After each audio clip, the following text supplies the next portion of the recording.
너 사람아, 무엇이 착한 일인지를 주님께서 이미 말씀하셨다. 주님께서 너에게 요구하시는 것이 무엇이긴도 이미 말씀하셨다. 오로지 공의를 실천하며 인자를 사랑하며 겸손히 내 하나님과 함께 행하는 것이 아니냐. 하나님, 주의 백성들이 다시 주님의 이름을 부르며 모입니다. 하나님이 우리에게 무엇을 원하시는지 우리 이미 알고 있습니다. 그런 것 잘 행하지 못해서 이 어려운 시기가 닥쳐왔음을 우리 인정하고 고백하고 참회하면서 모입니다. 하나님이 여전히 원하시는 우리의 행실, 공의를 실천하고 사람을 사랑하고 하나님과 동행하는 삶, 그 삶이 코로나를 극복할 수 있는 길이기도 함을 인정하며 다시 배우며 주 앞에 모이오니 주께서 이 길을 걸어갈 수 있도록 힘주시고 새 소망을 심어주시는 복된 예배 되게 하여 주옵소서. 예수님 이름으로 기도합니다. 아멘.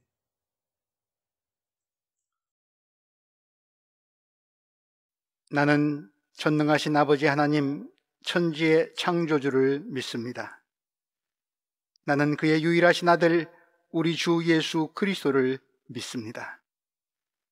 그는 성령으로 잉태되어 동정녀 마리아에게서 나시고 본디오 빌라도에게 고난을 받아 십자가에 못 박혀 죽으시고 장사된 지 사흘 만에 죽은 자 가운데서 다시 살아나셨으며 하늘에 오르시어 전능하신 아버지 하나님 우편에 앉아 계시다가 거기로부터 살아있는 자와 죽은 자를 심판하러 오십니다.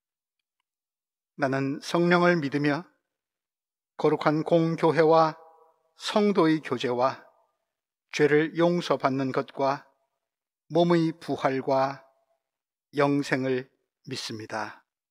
아멘.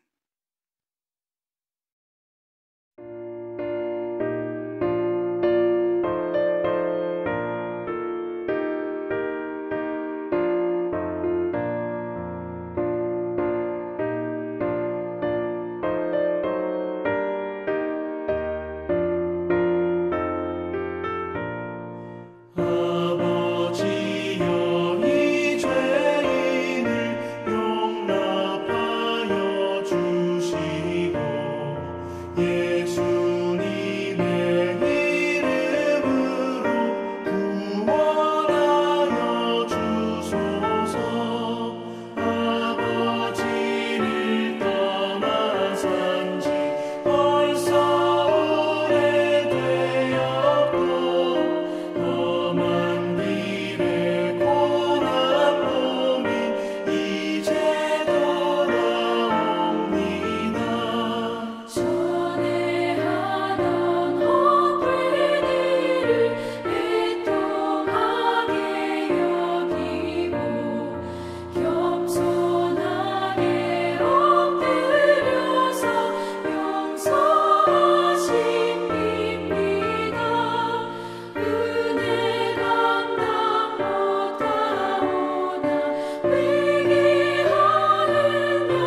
역사의 주인이신 하나님, 우리의 생과 사를 주관하시는 하나님, 우리를 통해 새로운 결단을 촉구하시는 하나님, 우리의 기쁨과 슬픔에 함께하신 하나님, 당신을 찬양합니다.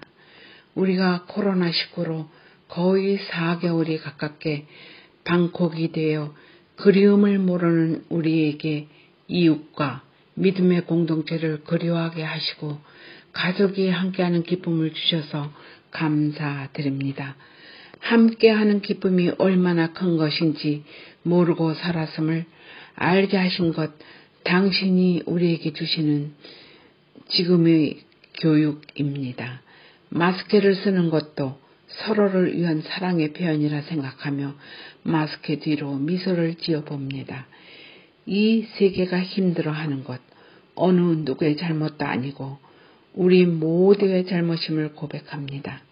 우리를 용서하여 주소서. 이 어려운 시기에 우리는 당신의 역사심을 기다립니다. 간구합니다. 우리 조국 한반도를 위하여 기도드립니다. 우리 한반도가 고립되지 않게 하시고 당신의 정의가 그 땅에 이루어질 수 있도록 우리 모두가 함께 기도드리게 하옵소서. 우리의 자라나는 어린이들을 기억하시고 선한 목적을 가지고 이곳에 정착하려는 우리 소수민족들을 기억하시고 코로나로 병상을 등지고 있는 우리 이웃들, 그들을 보살피는 의료진들에게 건강 주시고 보살피는 기쁨을 갖게 하옵소서. 코로나로 교회 예배를 드리지 못해 온라인으로 수고하시는 목사님들, 수고로 함께 하시는 교우분들이 계십니다. 그들의 수고를 기억하시고 건강으로 지켜주옵소서. 예수 그리스도의 이름으로 기도드립니다. 아멘.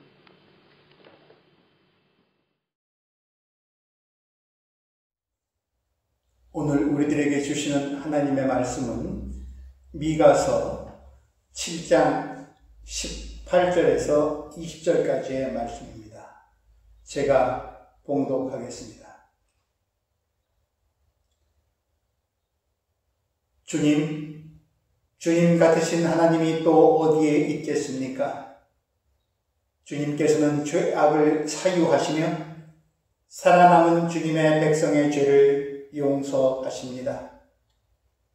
진노하시되 그 노여움을 언제까지나 품고 계시지는 않고 기꺼이 한결같은 사랑을 베푸십니다. 주님께서 다시 우리에게 자비를 베푸시고 우리의 모든 죄를 주님의 발로 밟아서 저 바다 밑 깊은 곳으로 던지십니다.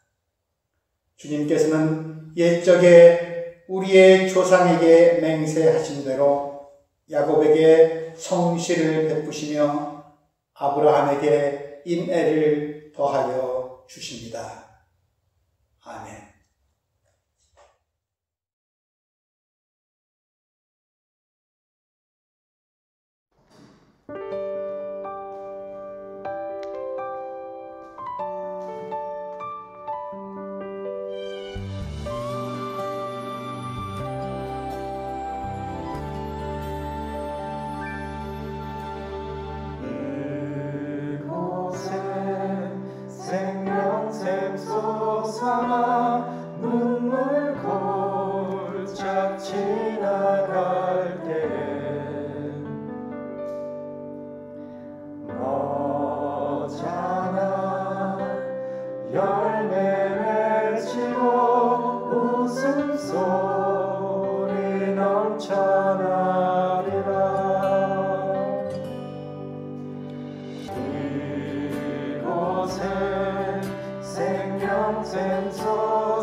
꽃들도 푸른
사랑하는 교우 여러분, 한 주일 동안 평안하셨습니까? 주님의 이름으로 문안 드립니다. 그리스도의 평화가 여러분들과 함께. 우리는 기도할 때나 하나님을 부를 때 다양한 표현을 합니다. 사랑의 하나님, 구원의 하나님, 거룩하신 하나님, 전능하신 하나님, 창조주 하나님. 여러분들은 어떤 표현을 즐겨 사용하십니까? 모두 다 하나님의 속성을 드러내는 표현이지만 부분적일 수밖에 없습니다. 하나님은 인간의 경험 혹은 지식으로 측량하거나 규정할 수 없는 분이시기 때문입니다. 오늘 우리가 함께 나눌 본문은 미가서입니다. 예언자 미가의 예언이 기록되어 있습니다. 미가 예언자도 하나님을 어떤 분이라고 표현하고는 싶지만 어떤 말로도 묘사가 되지 않기에 이렇게 고백하고 있습니다. 오늘 본문 첫 절 18절 말씀, 주님 같으신 하나님이 또 어디에 있겠습니까?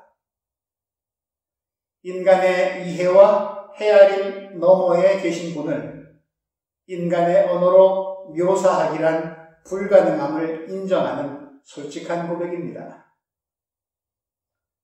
우리가 예배 때마다 인문의 찬송으로 부르고 있는 12장 찬송도 이렇게 시작하고 있지 않습니까? 다 함께 주를 경배하세. 주 같은 이가 어디 있을까? 주 같은 이가 어디 있을까? 예언자 미가, 그의 이름 미가라는 이름의 뜻도 누가 하나님과 같은가 라는 뜻입니다. 그의 이름, 예언자의 이름 자체도 하나님이 어떤 분이신지를 말해주고 있습니다. 그럼에도 불구하고 미가는 주님 같으신 하나님이 그 어디에도 없다고 고백한 뒤에 그 유일하신 하나님이 어떤 분이신지를 나열하고 있습니다. 그 첫 번째가 무엇입니까? 주님께서는 죄악을 사유하시며 주님의 백성의 죄를 용서하십니다. 예언자는 무엇보다 하나님은 용서의 하나님이심을 증언하고 있습니다. 이렇게 기도를 시작해 보신 적 있으십니까? 용서하시는 하나님, 용서의 하나님. 그렇게 하나님을 부르셔도 다른 표현 못지않게 좋은 부름이라고 생각합니다. 이후에 계속되는 구절에도 용서가 반복됩니다. 진노하시되 그 노여움을 언제까지나 품고 계시지는 않고 기꺼이 한결같은 사랑을 베푸십니다. 주님께서 다시 우리에게 자비를 베푸시고 우리의 모든 죄를 주님의 발로 밟아서 저 바다 밑 깊은 곳으로 던지십니다. 미가 예언자는 주전 8세기 말에서 7세기 중엽에 걸쳐서 활동하였습니다. 당시 북이스라엘은 전 국가적으로 말로 다 할 수 없을 정도로 부패해 있었습니다. 미가는 국가의 부패를 지도자들 탓으로 보고 그들을 고발합니다. 미가서 3장 3절 말씀, 너희 지도자들은 내 백성을 잡아먹는다. 가죽을 벗기고 뼈를 산산조각 봐수고 고기를 삶듯 내 백성을 가마솥에 넣고 삶는다. 좀 참혹한 표현이지만 지도자들 등살에 국민들의 삶이 얼마나 파탄났는지를 적나라하게 묘사하고 있습니다. 정치 지도자들뿐 아니라 종교 지도자들 또한 마찬가지였습니다. 3장 11절 말씀, 이 도성의 지도자들은 뇌물을 받고서야 다스리며 제사장들은 싹을 받고서야 율법을 가르치며 예언자들은 돈을 받고서야 계시를 밝힌다. 종교계로 썩었습니다. 그래서 미가는 북이스라엘이 멸망할 것을 예언하게 됩니다. 3장 12절 말씀, 그러므로 바로 너희 때문에 시온이 밭 갈듯 뒤엎어질 것이며 예루살렘이 폐허더미가 되고 성전이 서 있는 이 산은 수풀만이 무성한 언덕이 되고 말 것이다. 북이스라엘 멸망, 예언자 미가 예언대로 그대로 현실이 되고 말았습니다. 북쪽 나라가 멸망한 이후에도 남쪽 나라 남유다 왕국 또한 반성이나 회개나 가던지를 돌이키지 아니하고 국가 지도자들로부터 백성에 이르기까지 저지른 죄의 결과로 주전 587년 바벨론에 의해 멸망당하고 합니다. 그럼에도 불구하고 미가는 언젠가 하나님이 이스라엘을 다시 일으키실 것이라는 희망을 품습니다. 그리고 마침내 하나님의 통치가 이루어지는 평화의 세상을 꿈꿉니다. 4장 3절 말씀, 주님께서 민족들 사이의 분쟁을 판결하시고 열강 사이의 갈등을 해결하실 것이니 나라마다 칼을 쳐서 보습을 만들고 창을 쳐서 낫을 만들 것이며 나라와 나라가 칼을 들고 서로를 치지 않을 것이며 다시는 군사훈련도 하지 않을 것이다.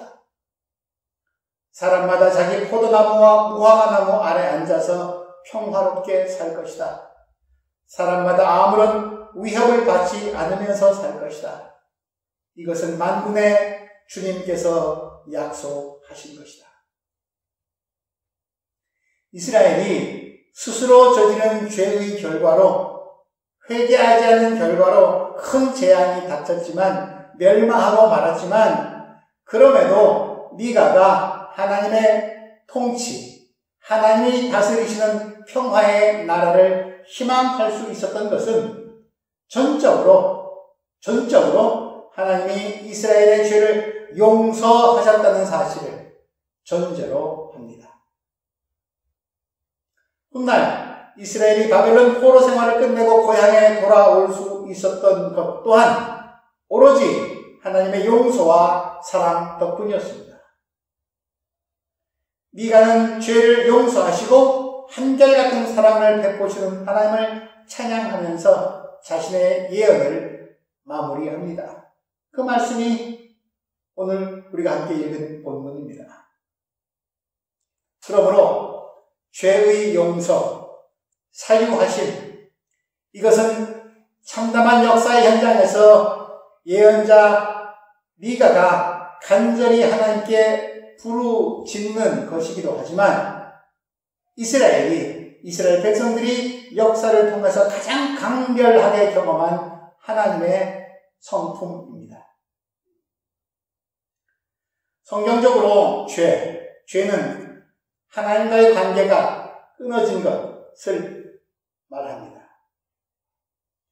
독일어로 죄를 쥔데라고 하는데 준트에서 비롯되었다고 합니다.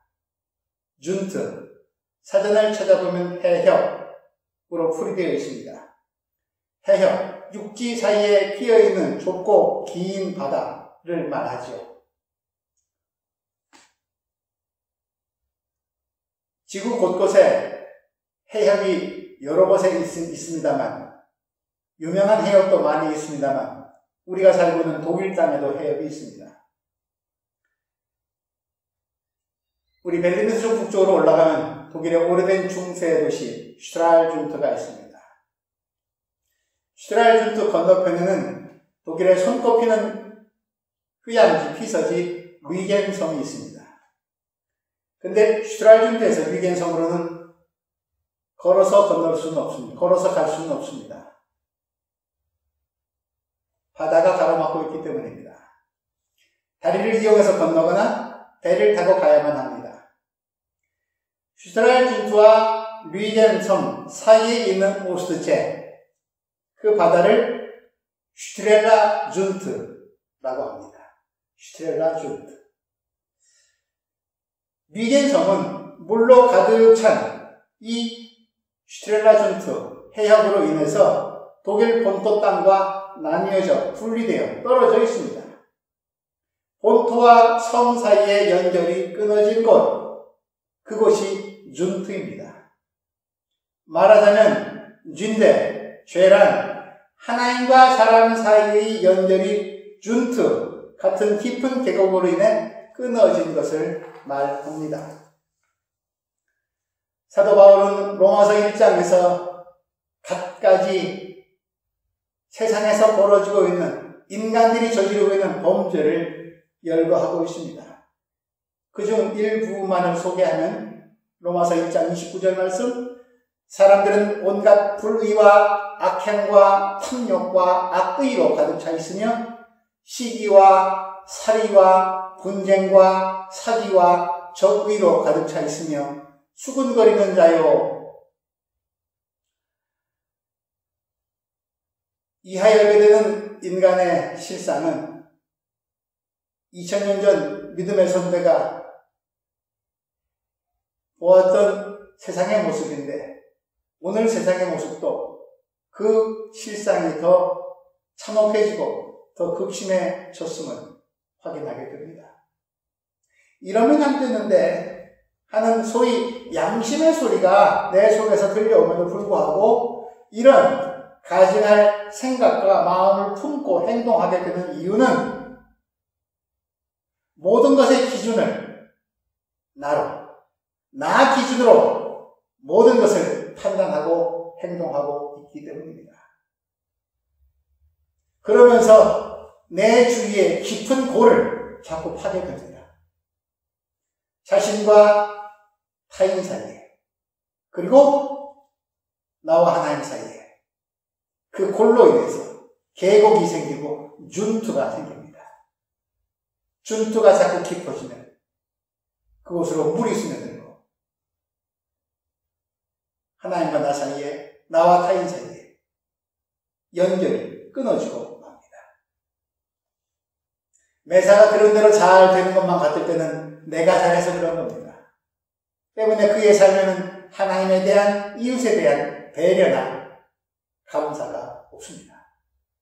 또 매사가 뒤틀리고 잘 풀리지 않을 때는 힘들고 괴로움에도 불구하고 하나님 찾지 않습니다.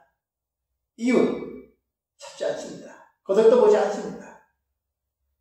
여전히 나 홀로 섬입니다. 관계의 단절입니다. 이것이 준트의 깊이이고 쥔데 죄의 실상입니다. 그런데 오늘 미가 예언자는 하나님의 용서를 이렇게 표현하고 있습니다. 우리의 모든 죄를 주님의 발로 밟아서 저 바다 밑 깊은 곳으로 던지십니다. 마치 산을 들어서 바다에 풍덩 빠뜨리듯, 그래서 바다를 메우듯, 무슨 간척 사업이나 국토 개발을 하듯 하나님과 우리 사이를 가로막고 있던 준트를, 해역을, 물을 메우시고 그것을 마른 땅으로 바꾸십니다. 다시 연결 지으십니다. 관계를 회복하게 하십니다. 이것이 미가 예언자가 찬양하는 하나님의 용서이고 자비입니다. 시편 시인 또한 노래합니다. 시편 40편 16절 말씀, 주님께서 구원하여 주시기를 바라는 사람은 쉬지 않고 이르기를 주님은 위대하시다 할 것입니다. 주님은 위대하신 분이십니까? 그렇죠? 왜 위대하다고 생각하십니까? 시편 시인이 하나님은 위대하시다라고 노래하는 까닭은 하나님이 우리의 구원을 이루셨기 때문입니다. 달리 말하자면 죄로 인해서 하나님과의 관계가 단절되어 끊어져서 구원받을 아무런 자격이 없음에도 불구하고 우리가 구원받을 수 있는 이유는, 우리를 구원해 주신 이유는 하나님께서 우리의 죄를 바다 깊은 곳에 던져버리시고 우리를 용서하셨기 때문입니다. 그렇다고 하나님이 죄를 눈 감고 못 본 척, 모른 척 하신다는 말씀은 아닙니다.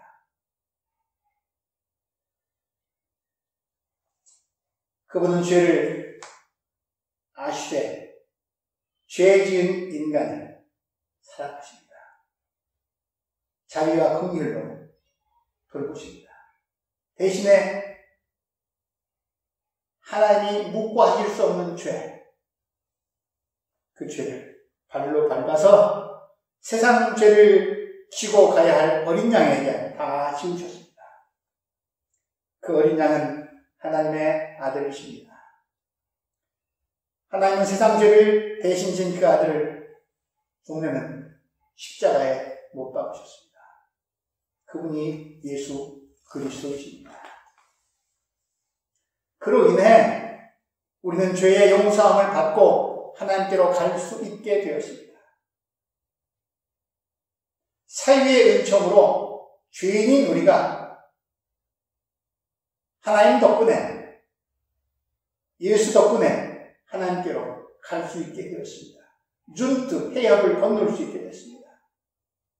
예수 그리스도의 십자가는 그러므로 죄의 섬에 고립되어 있던 우리로 하여금 본토 땅으로 건너갈 수 있도록 해주신 하나님 나라에 이르는 구원의 다리입니다. 수고하며 죄의 무거운 짐에 눌려 허덕이는 우리를 주님은 내게 오라 부르시면서 말씀하십니다. 내가 너의 짐을, 죄의 짐을 다 맡겠다. 내게 와서 내려놓거라. 너를 용서한다. 나를 밟고 가거라. 하나님께서 우리는 살리시고 우리가 범한 모든 죄를 발로 밟아서 바다 밑 깊은 곳으로 던지시는 모습을 한번 상상해 보십시오. 쓰레기 분리수거하는 모습처럼 보이기도 합니다. 쓰레기를 버리려면, 처리하려면, 깔끔하게 처리하려면 쓰레기에 자신을 노출시켜서 쓰레기를 다루어야만 합니다. 입으로만은 쓰레기가 버려지지 않습니다. 하나님은 우리 죄를 제거하기 위해 하늘 보좌에 앉아서 리모컨에 손가락을 얹어서 원격 조정하지 않으셨습니다. 죄 많은 세상으로 사람의 몸을 입고 내려오셨습니다. 쓰레기장으로 내려오신 겁니다. 그리고 우리를 죄에서 분리하시기 위해 거룩한 당신을, 흠 없는 당신을 죄의 더러움에 노출시키셨습니다. 그분의 옷에 오물이 묻었고 구정물이 튀었고 그분의 살과 피까지 쓰레기 청소하시면서 다 우리에게 내어주셨습니다. 죄인을 살리기 위해 당신 자신을 낮추시고 죄인과 함께 섞여 사셨고 종래는 죄인으로 취급받아 모욕당하고 죽기까지를 마다하지 않으셨기에, 그렇기에 우리의 하나님은 진정 위대하십니다. 코로나19 바이러스 때문에 편하게 숨쉬기가 어렵습니다. 날이 많이 더워졌음에도 불구하고 마스크는 여전히 쓰고 다녀야 합니다. 이젠 숨쉬기는 그래도 편했던 이전 세상이 그래도 좋았다라는 생각까지 듭니다. 우리 안에 있는 영, 하나님의 영, 성령께서 말씀하십니다. 코로나 때문만이 아니라 지금 모든 피조물들이 인간의 범죄로 인해서 숨쉬기 힘들어한다고, 신음하고 있다고 하십니다. 망가져가는, 파괴되어가는 생태계의 모습, 우리도 두 눈으로 똑똑히 목도하고 있지 않습니까? 로마서 8장 22절 말씀, 모든 피조물이 이제까지 함께 신음하며 함께 해산의 고통을 겪고 있다는 것을 우리는 압니다. 8장 26절 말씀, 성령께서도 우리의 약함을 도와주십니다. 우리는 어떻게 기도해야 할지도 알지 못하지만 성령께서 친히 이루다 말할 수 없는 탄식으로 우리를 대신하여 간구하여 주십니다. 사실 코로나19 바이러스가 창궐하게 된 것도 잠시만 생각하면 코로나 바이러스한테 원인이 있는 건 아니죠. 그 원인 제공은, 그 모든 원인은 우리 인간들에게 있지 않습니까? 하나님께서는 지금도 우리가 더 이상의 죄악의 바이러스, 이 바이러스에 감염되지 아니하도록 우리를 돌보고 계십니다. 전염병을 창궐하게 한 더 근원적인 우리의 죄를, 지금도 우리 자신이 지금도 모르는 죄를 하나님께서 청소하시면서 죄를 발로 밟아 다 바다 밑에 던지시고, 우리는 모를지라도 그분은 아시는 그 죄를 다 잊으려 애를 쓰시면서 하나님과 사람 사이에, 세상 사이에, 사람과 사람 사이에 벌어진 깊이 패인 윤투를, 해역을 메우고 계십니다. 지금도 시민들의 안전과 건강을 위해서 자신을 위험에 노출시키며 수고와 희생을 아끼지 않고 있는 분들, 그리고 세상과 인간을 병들게 하는 코로나 바이러스보다 더 무서운 죄악의 바이러스에 맞서 싸우는 선한 이웃들과 하나님은 지금도 함께하고 계십니다. 코로나 감염될까 두렵습니다. 그래서 우리는 함께 모여서 예배 드리지 못한 지도 3개월이 넘었습니다. 코로나도 두려운데 이 코로나로 인해서 코로나가 번져가고 있는 세상 가운데서 다시 재생산, 확대 재생산되고 있는 또 다른 비극들의 모습을 보면서, 아니, 인간의 한계, 인간이란 무엇인가? 고작 저 정도인가? 우리가 이 정도 실력밖에 안 되는가? 인간의 한계와 실상을 보면서 어떤 생각이 드십니까? 미가 예언자의 마지막 메시지를 다시 새겨봅니다. 주님께서 다시 우리에게 자비를 베푸시고 우리의 모든 죄를 주님의 발로 밟아서 저 바다 밑 깊은 곳으로 던지십니다. 코로나 이후의 세상에 대해서 학자들이 이런저런 진단을 하고 있습니다. 긍정적인, 부정적인, 다 듣고 보면 우리 하기 나름인 것 같습니다. 만일 우리가 코로나 이후의 세상이 코로나 이전의 세상보다 조금이라도 낫기를 바란다면, 더 늦기 전에 우리도 하나님께 짓밟힘 당해야 할 우리의 죄를 정직하게 회개합시다. 3개월 이상을 강요로 혹은 자발적으로 스스로를 격리하면서 내가 바꾸어야 할 삶의 기준과 방식이 참 많다고 생각하지는 않으셨습니까? 사람 사이에 이미 있었지만 속으로만 있었을 뿐 겉으로는 잘 드러나지 않았던, 그러나 이 위기에 대해 더 흉하게 드러난 차별의 거리를 좀 줄여야 하지 않습니까? 환부가 드러났는데 수술을 할 기회 아닙니까?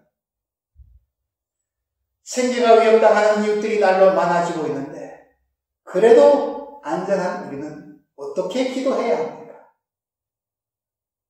우리가 누리고 있는 복을 어떻게 나누어야 합니까? 지금은 우리가 변해야만 할 때입니다.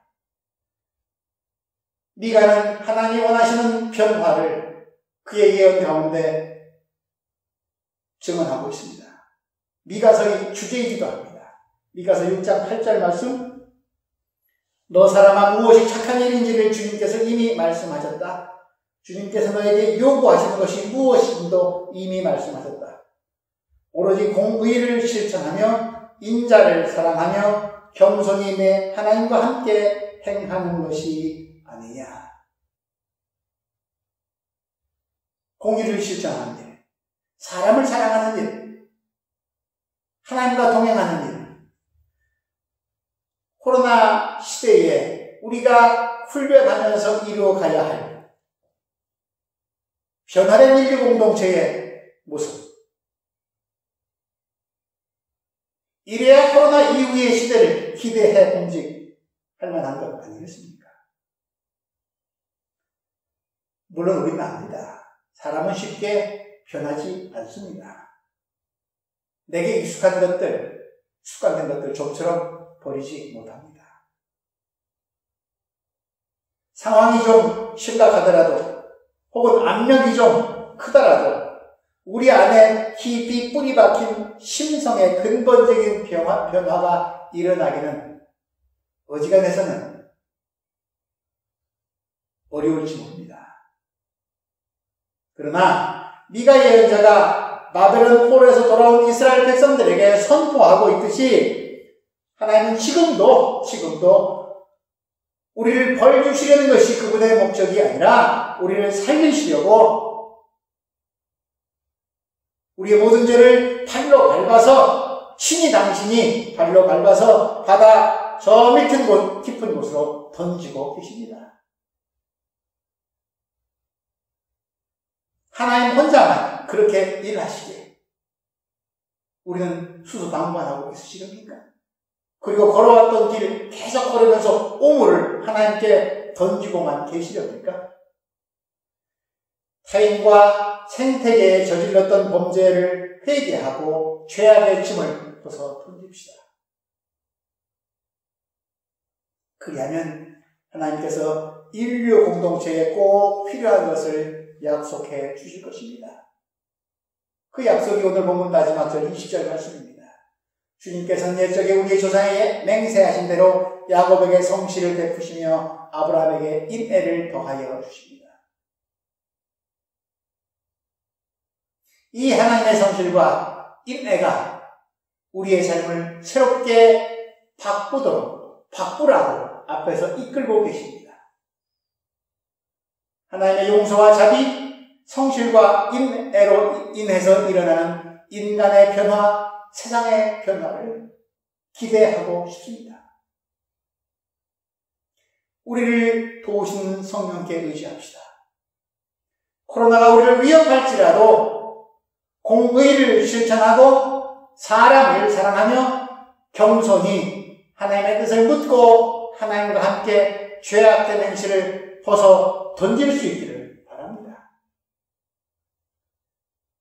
그리하면 우리와 함께 하시고 우리를 용서하시고 구원하시려는 하나님에 대한 확신을 불안과 두려움 속에서도 소망 가운데 가질 수 있게 될 것입니다. 우리도 그래서 하나님의 마음을 닮아 서로 용서하고 자비를 베푸는 세상,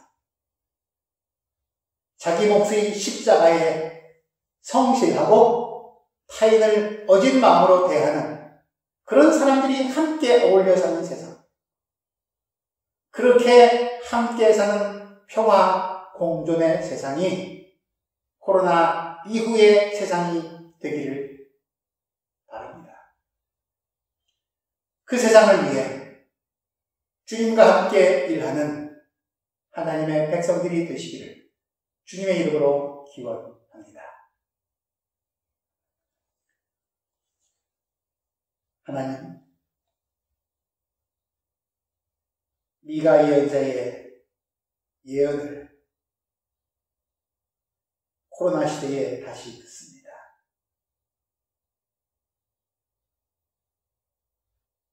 우리가 어떻게 살아야 하는지 우리 이미 다 잘 알고 있음에도 불구하고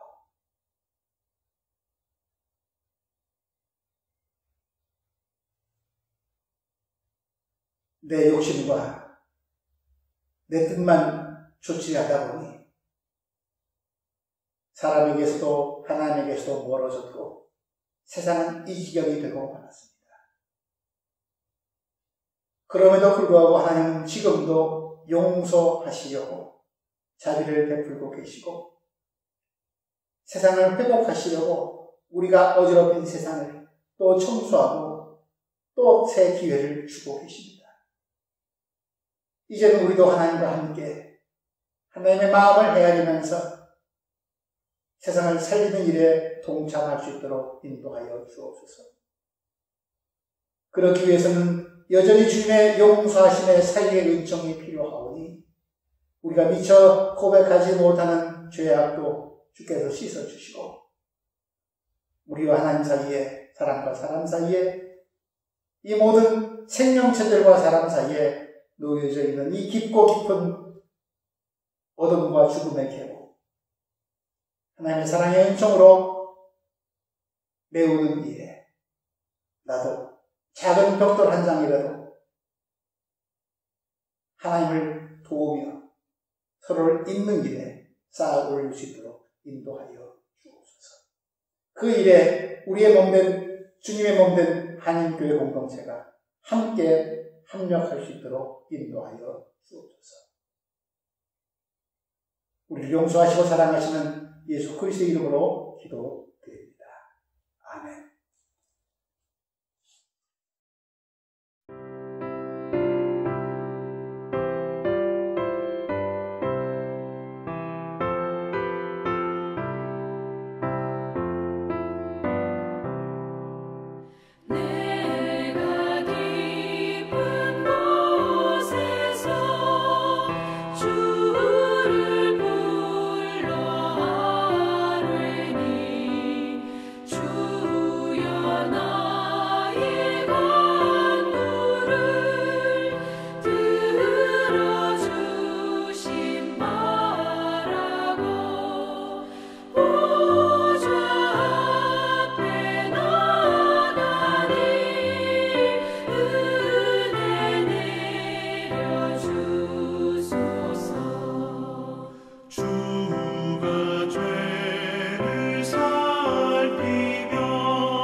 우리 함께 평화의 인사를 나눕니다. 교우들 얼굴 떠올리시면서 사랑으로 마음의 손을 내밀고 함께 인사합시다. 하나님의 사랑과 평화가 교우 여러분들과 함께.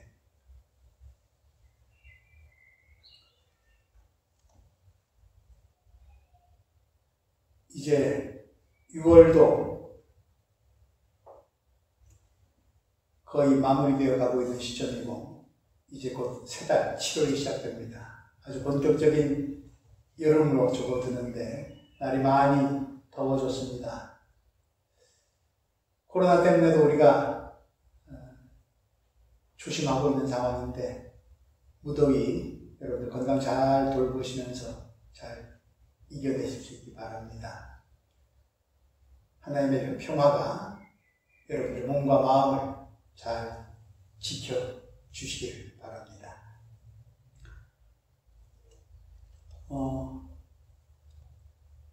구역장님들 통해서 연락을 받으신 것으로 알고 있고, 또 지난주에 그 소식 때 전해드린 바와 같이 다음 주일 7월 5일부터 드디어란 말을 써도 좋을까요? 우리가 다시 만나서 함께 모여 예배 드릴 수 있게 되었습니다.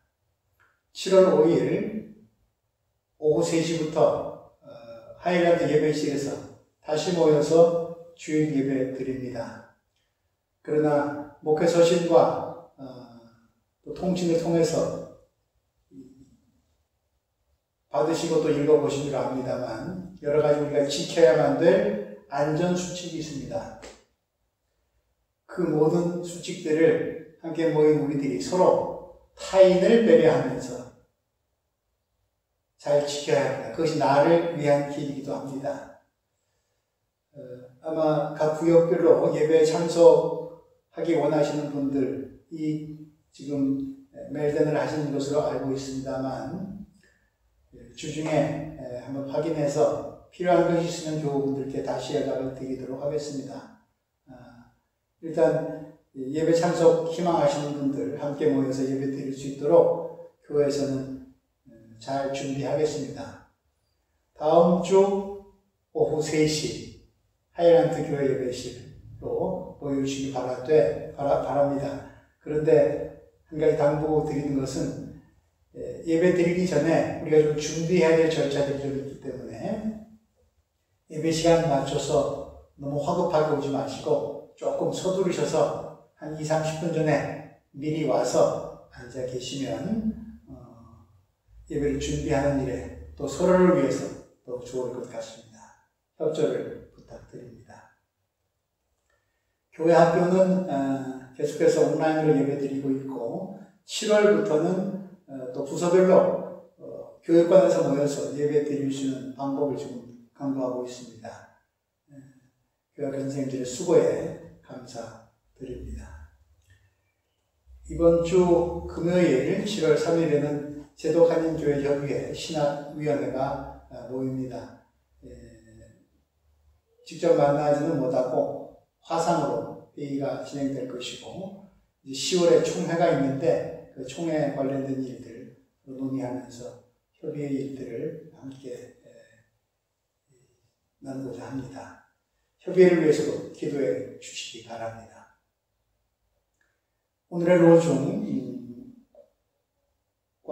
매일 성경 읽기 참고하시면서 말씀 안에서 더운 여름 이겨나갈 수 있는 시원한 힘 얻으시기 바랍니다. 감사합니다. 다음 주일에 이전 하이랜드 예배실에서 만나 뵙겠습니다. 평안하십시오. 감사합니다. 이제는 우리 주 예수 그리스도의 은혜와 하나님의 사랑과 성령의 동행하여 주심이